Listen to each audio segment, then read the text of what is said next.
বৃষ্টি যখন পড়ে হাদিস শরীফে একটা দোয়া তখন কবুল হয়। সুবহানাল্লাহ। বড় একটা সুসংবাদ, তাকে অকুশিয়ার কোনো সুবিধা ঠিক। আর কোরআনের কথা আল্লাহ পাক এক জায়গায় বলেছেন বিসমিল্লাহির রহমানির রহিম ইন্নামা ইউওয়াফাস সাবিরুনা আজরাহুম বিগাইরি হিসাব। এটা আল্লাহ পাকের কালাম। আল্লাহ পাক বলছেন যারা মুসিবতে ধৈর্য ধারণ করে তাদেরকে অগণিত সব দান করা হয়। আমাপা সব দান করা হয়। সুবহানাল্লাহ। কত কোটি টাকা বলে আমা মুসিবত কাকে বলে? তাফসীরে বাইজাবির মধ্যে আছে মনের থেকে যেটা মেনে নিতে চায় না, পছন্দ হয় এমন কিছু ঘটে যার নামই কি মুসিবত। আপনাদের মনে কিন্তু আসলে মেনে নিতে চায় না, এত কষ্ট করে ইন্তজাম করলাম, প্রচার করলাম, আবার না হতে হবেই হবে না, বৃষ্টি পড়বে, মনে মেনে নিতে চায় না, ঘটে গেছে। এইটি আমাদের জন্য মুসিবত। আর মুসিবতের ধৈর্য ধারণ করে আল্লাহ পাক আমাপা সব দান করে। তাহলে বোঝা গেল সুন্দরবনে নাকি বলে যতটুকু সব পেতাম এই ধৈর্য ধারণের মাধ্যমে তার থেকে বেশি সব আল্লাহ। সুবহানাল্লাহ। এখন খুশি হওয়া যায় কি বলে?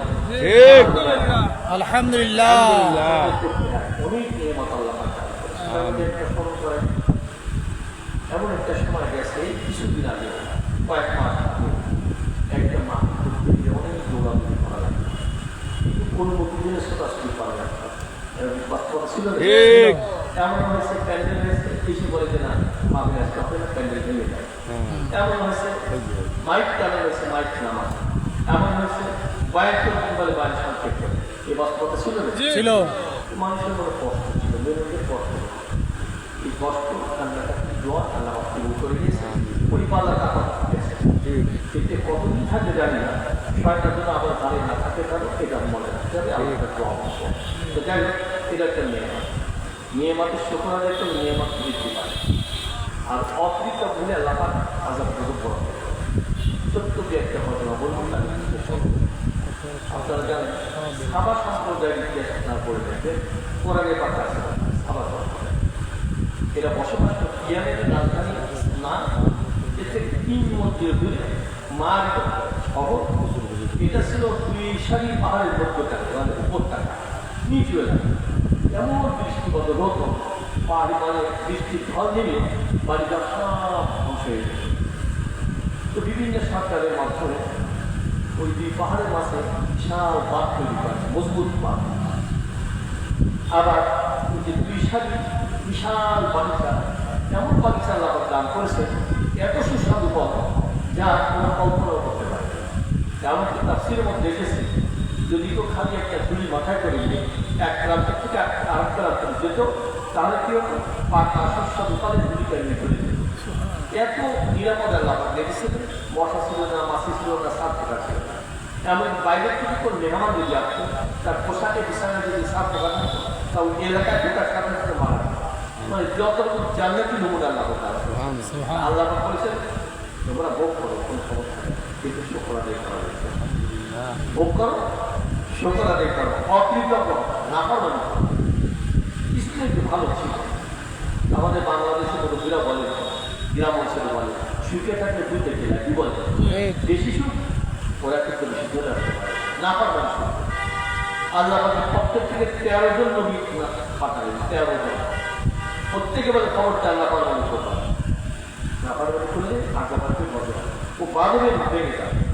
কীভাবে যদি বাঁধের কাছে ইঁদুর দেখা যাবে, তখন মনে করতে হবে বাঁধবান। তো যাই হোক, ওরা কিন্তু বেশি দিন ভালোই চলতে পারে না, পারবেন আল্লাহ 13 জন নবী পাঠিয়ে সতর্ক করবেন। এরপর নাফারমানি বাড়তে বাড়তে বাড়তে বাড়তে এমন জায়গা কিছু লোকে দেখলো ওই বাঁধের নিচ দিয়ে পাইনি কিছু অন্ধ ইঁদুর দৌড়াদৌড়ি করছে। যারা মনে তারা বুঝে ফেলেছে পালানো সব একটু করে দেরি আনবে, ওরা এলাকা ছেড়ে চলে গেছে। কিছু লোক সাহসীয় হয়ে গেছে। এরপরে ওরা কি করলো, ইঁদুর ঠেকানোর জন্য বিড়াল প্রয়োগ করলো, বিড়াল, যাতে করে ইঁদুর বাঁধের কাছে না। আচ্ছা বলুন, বিড়াল তো যদি আল্লাহ পাক শক্তি সামর্থ্য না জানে, ইঁদুরকে যদি শক্তি সামর্থ্য দেন, ইঁদুরকে ঠেকাতে পারবে না। ইঁদুরের কাছে বিড়াল পড়াশোনা করছে, মানে আল্লাহ গজব দিবেন যে কোনো একটা পাহাড়ের গোড়া কাটতে কাটতে করে লাভন করলো, বাদ দিয়ে গেল বিশাল আকারের দিয়ে বাগিয়ে সব ধ্বংস হয়ে গেল। কিভাবে? ওই যে বাঁধ দিয়েছিল, বাঁধে 3টা নালা ছিল, গেট ছিল। ওই বৃষ্টির সময় পানি জমা হতো, তারপর আস্তে আস্তে করে গেটের থেকে পানি ছাড়তো। 12টা খাল ছিল, খাল দিয়ে বিভিন্ন জায়গায় চাষাবাদ করতো। তো এই বাঁধ যখন ভেঙে গেছে, জমাকৃত বাড়ি সব চলে গেছে, গাছের গোড়া শুকিয়ে গেছে, বাগান ফেলা। আগে বলেছিলাম সুস্বাদু ফল ছিল নাকি? কিছুদিন পর ওইখানে আবার গাছ উদ্যোগ হয়েছে। এবারে ফল হচ্ছে কাঁটাওয়ালা, বিশ্বাস মুখে দেওয়া যায়। তা যেখানে ছিল নেমাত, এখানে সে বরকত। বুঝতে পারলাম না? বোঝা গেল নেমাত পাওয়ার পর শুকর আদায় করলে আল্লাহ খুশি হন, না পারবানি করে আল্লাহ। আমরা অনেক দিকে নেমাত করা করেছি না, কি বলে? এই যে বৃষ্টির মধ্যে দোয়া করে একটা বসে দিনের মধ্যে জান্নাতের বাগিচাও করা যায়। কতদিন আল্লাহ নেমাত দান করেছে, শুকর আদায় করার দরকার আছে না, কি বলে? আলহামদুলিল্লাহ বলবেন না? আলহামদুলিল্লাহ। মনে রাখবে শুকর কিন্তু সবাই আদায় করে না। তারা করে নিয়ামত পাওয়ার পর তারা সন্তুষ্ট হন, কি বলে? তা আপনারা শুকর আদায় করেছে, বোধহয় সন্তুষ্টি হয়েছে, কি বলে? সন্তুষ্ট হয়েছে। আল্লাহু আকবার। আপনার সন্তুষ্ট হয়েছে অনেক অনেকে ব্যবহার করতে না। দেখবেন ওদের মাথায় তো অনেকে ব্যবহার হয়, চেহারা বলি হয়। বাংলাদেশও আছে, খুঁজে বের করলে আপনার পারবেন, আছে। এমন না আমার ছেলেদেরকে ঠাট্টা করে না। আমার মেয়েরা যারা পর্দা পুষ্টা মানতে চায় তাদেরকে ঠাট্টা বিদ্যুৎ করা আছে না? আছে। এই দ্বিতীয়বার স্বাধীনের পরে দ্বিতীয় কথা আছে, বিশ্বাসও করতে পারো, বুঝেছেন? ঠাকুর আমি প্রশ্ন করছি, খুলনা শহরে আমার যত মেয়ে আছে, যে কোনো বয়সে প্রত্যেকটা যদি সিদ্ধান্ত নেয় যে আমরা ফার্স্ট পর্দা মেনে চলব, কি করবো? পর্দা, যে পর্দা চলবে, এই সিদ্ধান্ত যদি নেয় আর বাস্তবায়ন যদি নেয়, অখালির জবাব দেবে, খুলনা শহর কি হবে না, কারো ব্যক্তিগত না, পারিবারিক না, সামাজিক না, অর্থনৈতিক না, কোনো ক্ষতি হবে না, বরং কি হবে? উপকার। অর্থাৎ ওরাও নিরাপদ, আমার ছেলেরাও নিরাপদ হয়ে যাবে। এই পথটা কেন বরদাস্ত করতে পারলো না? নিশ্চয়ই ওরা নাকশ হয়েছে, অখুশি হয়েছে, কথা ঠিক না? আবার দেখবেন একটা বুদ্ধিজীবী বলতে চায়, বিজ্ঞানের যুগ, কম্পিউটারের যুগ, মডার্ন যুগ, অত্যাধুনিক যুগ, এই যুগের কি কোরআন চলে না? নাউজুবিল্লাহ বলবেন? নাউজুবিল্লাহ। আরেকটা নাউজুবিল্লাহ বলবেন? নাউজুবিল্লাহ। আমি আপনাদের ইমানি চিন্তার সম্পর্কে স্পষ্ট করতে চাই, যুগ যাই হোক না কেন, কোরআন চলবে কি চলবে না? চলবে। আংশিক চলবে না, পুরোপুরি চলবে। ওদের কপালে আগুন লাগতেই পারে, আমরা সেখানে আমাদের কপালে আগুন লাগাতে পারি না, কথা ঠিক না? তোমাদের স্পষ্ট ঘোষণা বক্তব্য, কোরআন যেমন ছিল তেমনই আছে, আগামী থাকবে। তাহলে কেউ খুশি, কেউ বেজার, আমরা কি খুশি। কথা বলার সময় থেকে আমি আরেকটা তর্ক বলবো, বলেন। ওরা যারা কোরআনকে মানতেই চায়, আমরা যখন প্রশ্ন করি যে তুমি কি একটা ভুল দেখাতে পারবে, পাশাস করতে পারে নাই, তারা ফিলিপিন্স কেউ পারবে না। আল্লাহ অতীত সম্পর্কে আলোচনা, বর্তমান সম্পর্কে আলোচনা, ভবিষ্যৎ সম্পর্কে আলোচনা। ভবিষ্যৎবাণী যা করা সব ফেলে গেছে। আপনারা জানেন বর্তমানে পররাষ্ট্র কি বলা হয়? আমেরিকা, চীন, রাশিয়া পররাষ্ট্র। তৎকালীন সময় ছিল 2টা পররাষ্ট্র, এখন রোম আর পররাষ্ট্র। এটা বললে রোম হল না, তাহলে কি মানে তাওরা জবুর, ইনজিল এগুলো বিশ্বাস করত। আর পারস্য ওরা একটু অগ্নি পুজো ছিল, মানে পূজা পার্থক্য আছে। মক্কা 2 ধরনের মানুষ ছিল, একদল মুসলমান আর একদল মুশরিক ছিল না? আমাদের দেশেও আছে। এখন মুমিনদের যারা, মুসলমান যারা, এদের সবসময় আশা থাকতো রোমদের যেন জয়, আহলে কিতাব। আর মক্কার মুশরিকরা চিন্তা করতো পারস্য যেন জয়, কারণ ওরাও পূজা করে না। ধরে করে রোমের কিছু পরাজয় হয়েছে। মুসলমানের মানে কষ্টটা কি বলে? কষ্ট। আহলে কিতাব পরাজিত রোমের কষ্ট। আর খুশি হয়েছে কারা? মক্কার মুশরিকরা খুশি হয়েছে, কারণ রোমের পরাজয় হয়েছে, আর বিজয় হয়েছে পারস্য যারা পূজা করে। আল্লাহ পাক কোরআনে পাকের আয়াতটা বলে 620 সালে আয়াতটা শোনাই না? বিসমিল্লাহির রহমানির রহিম, আলিফ লাম মিম, গুলিবাতির রুম ফি আদনাল আউলিয়াহুম মিন বা'দি যালাবিহিম সায়াগলিবুন। ভবিষ্যৎবাণী করতে আল্লাহ বলতে যদিও রোমের পরাজয় হয়েছে, অতি সত্য অতি অল্প সময়ের মধ্যে কয়েক বছরের মধ্যে রোমের বিজয় হবে। ওরা বিশ্বাসই মিলাতে পারে না যে রোমে এত বড় পরাজয়, এমনকি রাষ্ট্রনায়ক সেও পালিয়ে গেছে, আত্মগোপন করেছে, তসতস হয়ে গেছে, সেখানে আবার সোজা হয়ে দাঁড়াতে পারবে, চিন্তাই করতে পারে। কিন্তু ঘটনাক্রমে দেখা গেল 627 সালে, ওটা ছিল কত 620 সালে ভবিষ্যৎ, 627 শেষে এসে দেখা গেল ওই রোমের জয় করে গেছে। এই ভবিষ্যৎবাণী পূজাবাড়ি খাচ্ছারা কি বলে? অতীতের কথা বলে। ইরান একটা সন্ত্রাসের করার ভাবে দেখি, ইরান শহর ধ্বংস হয়ে গেছে প্রায় 4000 বছর আগে। আল্লাহ বলছে ইরান ধ্বংস হয়েছে। এখন ঐতিহাসিকেরা খুঁজে তন্ন করে খুঁজেই পায় না, ইরান নামে কোনো শহরই খুঁজে পায়। শেষ পর্যন্ত গত 1973 সালে, গত শতাব্দী 1973 সালে সিরিয়ার একটা শহরের মাটি খুঁজতে খুঁজতে একটা শিলালিপি পেল, সেখানে ইরান শব্দটা আছে। আপনার বুঝতে পারলো এখানে সেই ইরান শহরটা ছিল। তাহলে অতীতের কথা মিলে গেছে পুরো বলি না। আরেকটা সংক্ষেপে অনেক লম্বা ইতিহাস, সংক্ষেপে।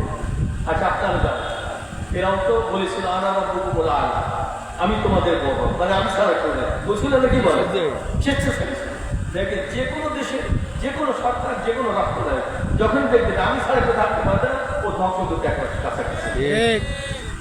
যাই হোক, আল্লাহ মুসা আলাইহিস সালামকে বললেন যে আপনার সাথে যে নিয়ে চলে যান, দরিয়া পার হয়ে চলে যান, রওনা করেছেন।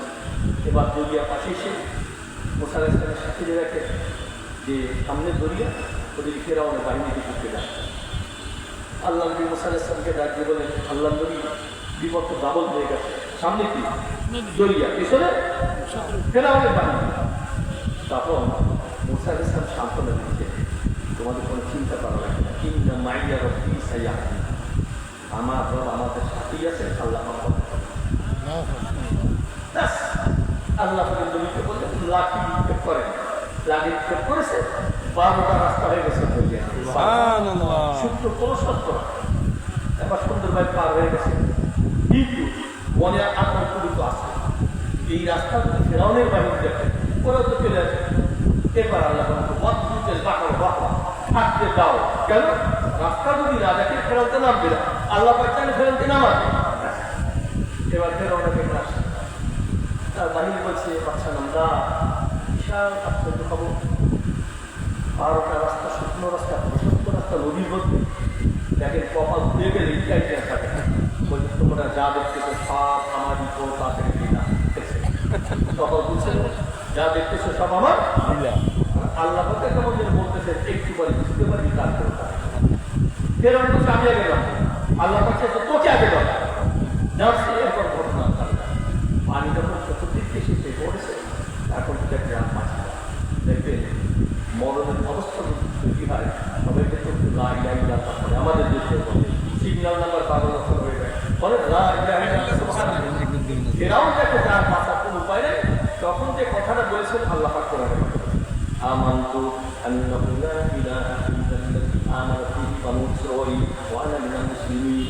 বলতে থেকে আমার তোমার বুঝে ফেলেছে, আমি ঈমান আনলাম। কারণ ওই বানু ইসরাঈল সম্পর্কে যাকে আল্লাহ বলছে আমি তাকে আল্লাহ বলে স্বীকার করলাম। আল্লাহ বলতে আর হবে না, এখন তখন আজকেই সকল হবে না, তোরা শিখেছে, তবে তোর লাশকে উদ্ধার করা যাতে পরবর্তীদের জন্য শিক্ষণীয় হয়ে যায়। এখন লাশকে উদ্ধার করে আল্লাহ কালামের ভবিষ্যৎবাণী না। আল্লাহ পাক ব্যবস্থা করলেন এই গত 1898 সালে, 1898 ফেরাউনের লাশ উদ্ধার হয়েছে। আপনি খবরটি আপনারা জানেন, হ্যাঁ? আল্লাহ পাকের কালামের কথা সব অক্ষরাক্ষর মিলতেছে না। এই কালামের অবিশ্বাস করবে আমরা মনে করবে তাদের কপালে আগুন লেগে গেছে, ঠিক না? আমরা দোয়া করি আল্লাহ তাদের কপালে খুলে দেয়, আগুন দিয়ে দেয়, ওরাও ফিরে আসবে। সেজে যা যা করতেছে এখন মাথা উঁচু করে দাঁড়াতে চায়। তবে আমরা এইবার সাবধান করতে চাই যে মাথা যখন উঁচু করার চেষ্টা করো, বাংলাদেশের মুসলমান মনের থেকে এখন বেঁচে আছে,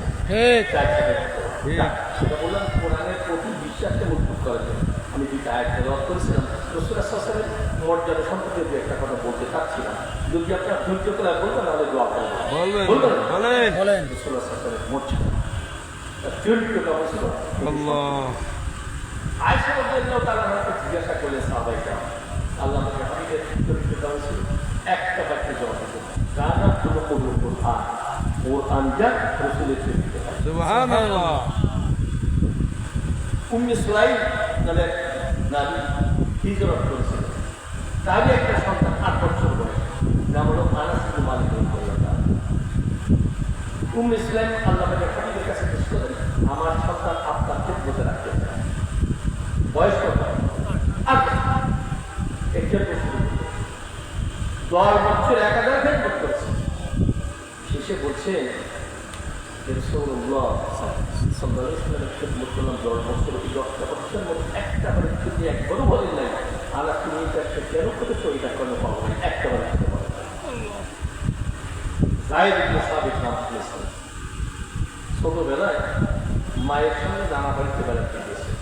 তখন সৌদি আরবের অবস্থা কি ছিল, এক পুত্র আর পুত্রকে আক্রমণ করে, ঠিক ওই অবস্থায় অন্য পুত্র এসে নানার পুত্রকে আক্রমণ করেছে, অনেকে বন্দি করে সে কোন করে চিৎকার দিতে। ওই সাথে জায়েদ কিন্তু ছোট মানুষ, ওরা রাখছে কিছু দিন। এরপর সিদ্ধান্ত নিল বিক্রয় করে দেবে বাজার।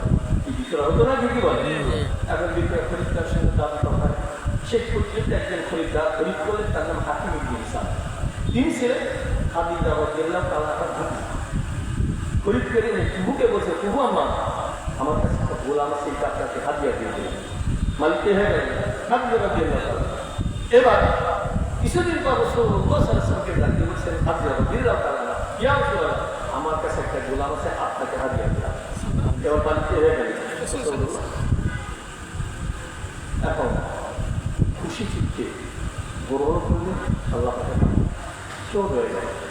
কিন্তু অনেকদিন পর্যন্ত জায়েদকে না দেখে তার পিতা মাতা বাবা মা কান্নাকানি করতে করতে কেমন যেন চোখের পানি শেষ হয়ে গেছে। অনেক দেখতে ছোট মানুষ তো জায়েদের এলাকার থেকে কিছু সংখ্যক মানুষ হজ করে চলে গেছে। হজ করার সময় তো অনেক মানুষের সঙ্গে দেখা, জায়েদের সঙ্গে দেখা হয়ে গেছে, কথাবার্তা বলছে। ওরা যাওয়ার সময় জায়েদ বলে যে আমার বাবা আমাকে খবর দিয়ে আমি অমুক জায়গায় আছে। খবর পাওয়ার পর ওরা চিন্তা করে যে ডাক ভালোভাবে এত পাওয়া যাবে। ওরা মুক্তিপণের টাকা নিয়ে হাজির হয়েছে, এসেছেন রাসূলুল্লাহ সাল্লাল্লাহু আলাইহি ওয়াসাল্লাম মসজিদে আসে, চলে গেছে সেখানে। ইয়া রাসূলুল্লাহ, আপনার দয়ার কথা শুনেছি, মায়ের কথা শুনেছি, আপনার কমল হৃদয়ের কথা আমরা শুনেছি। আমাদের কলিজার একটা সন্তান আপনার কাছে আছে, যদি দয়া করে দিতে আমরা মুক্তিপণের টাকাও দিয়েছি। সাল্লাল্লাহু আলাইহি ওয়াসাল্লাম বললেন, দিতে পারি, শর্ত আছে, আমি ডাইরেক্ট সিদ্ধান্ত দিতে পারবো না। যাই যদি যেতে চায় আপনারা নিয়ে যাবেন, পয়সাও লাগবে না, টাকাও লাগবে না। যদি না যেতে চায় আমি কিন্তু রেশাদ ক্রিয়েট করতে পারি না। আল্লাহ এবার আসে জায়েদ, আসো চলে আসে জায়েদ। ওনাদের তো ছিল, বলে হ্যাঁ এই তো আমার বাবাই আমার চাচা, আপনার বলেন এইটাই বলে, এই তো আমাদের সন্তান। জায়েদ, আমি একটা সিদ্ধান্ত দিব না, যেতে চাইলে যেতে পারবে, আর থাকলেও থাকতে পারবে, তোমার সিদ্ধান্ত কি? ইয়া রাসূলুল্লাহ, আপনাকে ছেড়ে আমি কোথাও সুখে রাজি না। আল্লাহু আকবার। জায়েদের বাবা বলে, আজাদি জিন্দেগির বিপরীতে গোলামি জিন্দেগি গ্রহণ করি। বলে রাসূলুল্লাহ সাল্লাল্লাহু আলাইহি ওয়াসাল্লামের কাছে যা পেয়েছি আর কোথাও পাওয়া যাবে না। রাসূলের থেকে আমি কখনো জুদা হতে পারবো না। কেমন চরিত্রের রাসূলের আমাদের তাকে নবী হিসেবে আমরা খুশি না? খুশি। আংশিকটা পুরোপুরি পুরোপুরি। কে খুশি দেখাবেন নাকি? আল্লাহু আকবার। আল্লাহু আকবার। তাহলে আমাদের তো উচিত এমন আমলি জিন্দেগি গঠন করা, ঠিক। আল্লাহকে আল্লাহ। ডাইরেক্ট আমাদের পক্ষে সাহায্য করতে পারে। আমিন। কি বলেন, পারবেন না ইনশাআল্লাহ। তো আমি আয় কর্মকে এখনো বলি না, সময় নিব। জি, আমার বিশ্বাস হয়েছে আপনারা ওদের ধৈর্য ধরবেন। বৃষ্টি নাই। হাদিসের থেকে একটা বাক্য মনে এসে দিচ্ছে আপনাদের অবস্থা। ওরা আবু হুরায়রা রাদিয়াল্লাহু তাআলা নাম শুনেছেন না? জি, উনি দেখেন যে আমি অনেক হাদিস শুনি মনে থাকে।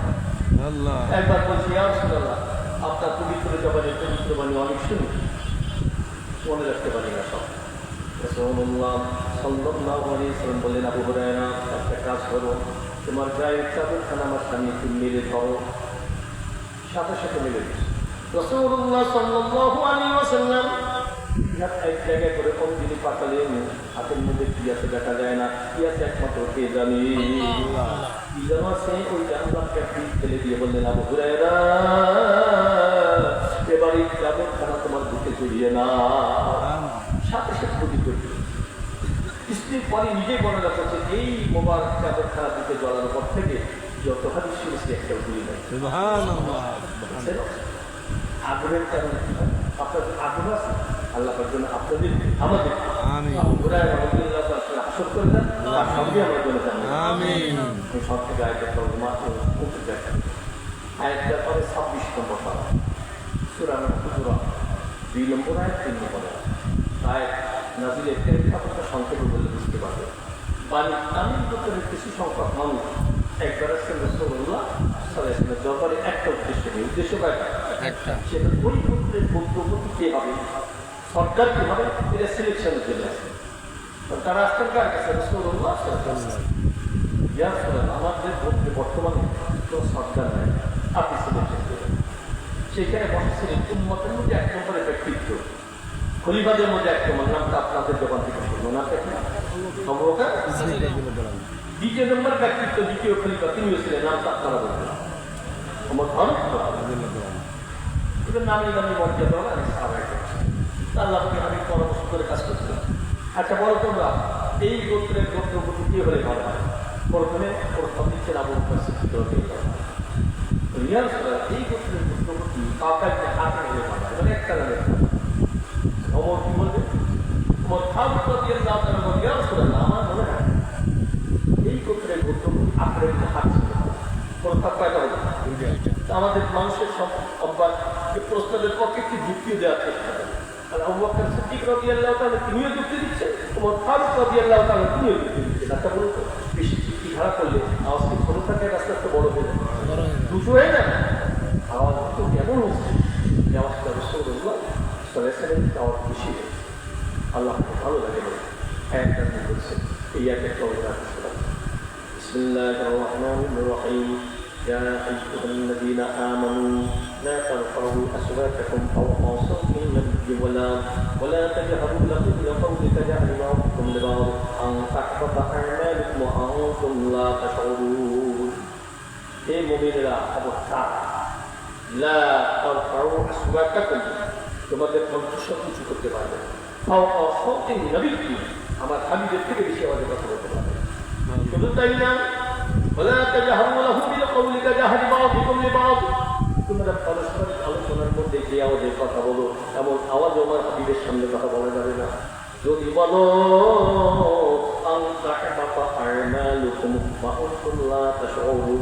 যে কোনো মুহূর্তে তোমাদের সব নীতি বর্বাদ হয়ে যেতে পারে। দেখছেন অবস্থা, যেখানে একটু সুরে আওয়াজ দিয়ে কথা বলে সব নীতি বর্বাদ হবে। তারপর যারা কেমন হলে বোঝেন, এখন একটা করে আল্লাহ উন্নয়ন করছেন, মোমেন্টের নীতি ধ্বংস হয় না। আর এখানে বলছেন তোমাদের নীতি ধ্বংস হয়ে যেতে পারে, বৈপরীত্য মনে হয় না, এই জন্য তাফসীরের কাছে যেতে হয়। তাফসীর যে কারণটা বলছে কি, কেউ যদি আল্লাহ পাকের হাবিবের সঙ্গে বেয়াদবি করে, আল্লাহ পাক তার থেকে একটা জিনিস কেড়ে নিয়ে যান। কয়টা? একটা জিনিস কেড়ে যান, তার নাম হলো তাওফীক। কি বললাম? তাওফীক বা ক্ষমতা, বল বা শক্তি বা যোগ্যতা। কিসের তাওফীক? ঈমান ধরে রাখার জন্য তাওফীকের পরে যারা ছিল না, তাওফীক আল্লাহ পাক কেড়ে নিয়ে ঈমান ধরে রাখতে পারবেন, জাস্ট ঈমানও চলে যাবে, নেকিও চলে যাবে। এবার তাফসীর মধ্যে আমাদেরকে সতর্ক করা, খবরদার, যদিও রাসূল আমাদের মাথা নাই, কিছু সংখ্যক মানুষ দেখবেন এমন আছে যাদের কি করেছিল খেয়াল পাওয়া যায়, মদিনাওয়ালা খেয়াল পাওয়া যায়। তারা কারা? আপনার আলেমওয়ালা পীর মাসায় বুঝেছ। তাফসীরে বলছে কি, যে বর্তমান জামানেও কেউ যদি নায়েবে রাসূলের সঙ্গে বেয়াদবি করে, তার একই পরিণতি হতে পারে, তার সব বদল হয়ে যেতে পারে। আমরা সতর্ক হবো না, কি বলো? এবার সাহাবায়ে কেরাম সতর্ক হয়ে গেছে, কথাই যদি বলতে চেতেন না, এমনকি মুখের মধ্যে মার্বেল রাখতে, কথা বলা মানে চিন্তা করতেন কেমন আওয়াজে কথা বলবে।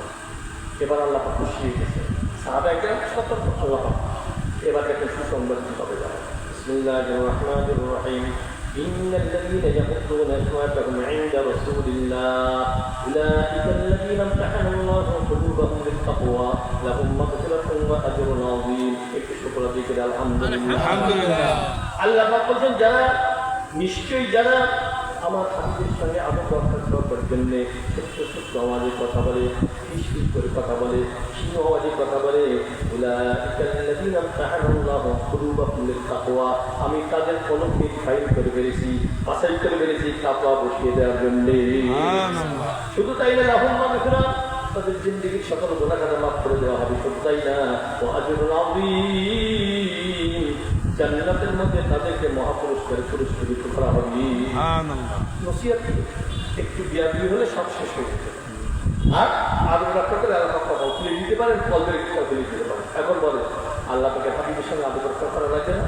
কিভাবে? আল্লাহ পাকে হাবিবের নমুনা যেখানে পাওয়া যায়। কিসের মধ্যে? ফাঁকে আলে বলা হাবিব মাসায়ের বুজুর্গ তাদের সঙ্গে আদব রক্ষা করে। আর কিসের মধ্যে? সুন্নতের মধ্যে। সুন্নতের প্রতি আদব রক্ষা করলে আল্লাহ পাকে হাবিবের সঙ্গে আদব রক্ষা করে। সুন্নতের মোতাবেক জিন্দেগি গঠন করতে আমরা চাই না ইনশাআল্লাহ আংশিক না পুরোপুরি? পুরোপুরি হ্যাঁ পুরোপুরি। এখন থেকে সুন্নাত খুঁজে খুঁজে বের করবো, পায়ের থেকে মাথা পর্যন্ত লেবাস, পোশাক, চাল, চলন, আচার আচরণ, কথাবার্তা সবসময় আল্লাহকে আদর্শ আমরা প্রতিষ্ঠা করার চেষ্টা করবো। রাজি আছে নাকি বল? ইনশাআল্লাহ। তাহলে সুসংবাদ কি? যারা এই আখেরি জামানায় একটা সন্ধ্যের জামানায় সুন্নতকে আখেরি যাবে তাহলে 100 শহীদের চেষ্টা করবো নাকি? খুঁজে খুঁজে বের করতে ব্যক্তিগত জিন্দিগি, পারিবারিক জিন্দিগি, কোথায় সুন্নতের খেলাফ আছে খুঁজে খুঁজে বের করতে, সুন্নতের খেলাফ করা যাবে না, পুরাপুরি সুন্নতে করে আমল করবো। কেমন হয়? তাহলে কিন্তু আমাদের এখানে আশাপাশা কষ্ট করা শক্ত করবে। কি বলেন? করলাম আর সুন্নতে করে আমল করলাম, তাহলে হবে না। আমরা নিয়াত করতে পারি ইনশাআল্লাহ। অতীতে ভুল করে ফেলেছি, হবে তওবা করালে কি তওবা করতে রাজি আছে? এখন তওবা করবো, 30টি সময় দোয়া করবো না, তওবা করতে হয়ে যেতে পারে। কি বলেন? আমি তওবা করবো, আপনার তওবা করবেন ইনশাআল্লাহ। খুঁজে খুঁজে বের করবো কোথায় কোন পাপ আমাদের পাপের অভ্যাস আছে, আমরা সেই পাপের থেকে তওবা করবো। সবাইকে ধন্যবাদ জানাই, বিশেষ আয়োজন যারা তাদেরকে ধন্যবাদ জানাই। আর কষ্ট করে দুজন এসে বৃষ্টিতে ভিজে ভিজে যেমন ছেড়ে দেয়, সবাইকে দোয়া করবো। আমিও দোয়া করি। আমি মুসাফি, এখন বাড়িতে যাই, বাড়িতে নদীও পাই যাই না, আমি এখনো মুসাফি। তাহলে মুসাফির দোয়া কবুল হয় কিন্তু একটা বলি, 2 নম্বর বৃষ্টি তোমার দোয়া কবুল হয়, 3 নম্বর দাঁড়িয়ে বাবু নবীরা দোয়া করবো। কত সুযোগ আল্লাহ পাক দান করবে, এই সুযোগ ছাড়া হবে না। মেয়েরা তোমরা যারা শুনছো, তোমাদের মধ্যে কোনো ভুল থাকলে খুঁজে বের করবা। এখন থেকে তোমার পুরোপুরি সুন্নত মোতাবেক জিন্দিগি কোনো খবরটা এই পারবে সমাজের তথাকথিত বুদ্ধিজীবীদের পালায় করবে না, যারা বলে বর্তমান জামানার বিদ্যমান চলে না, খবরটা ওদের পালায় করাই যাবে না। তারা ভিড় ইমান নিয়ে খবর দিতে চাই। আল্লাহ সবাইকে প্রদান করেন।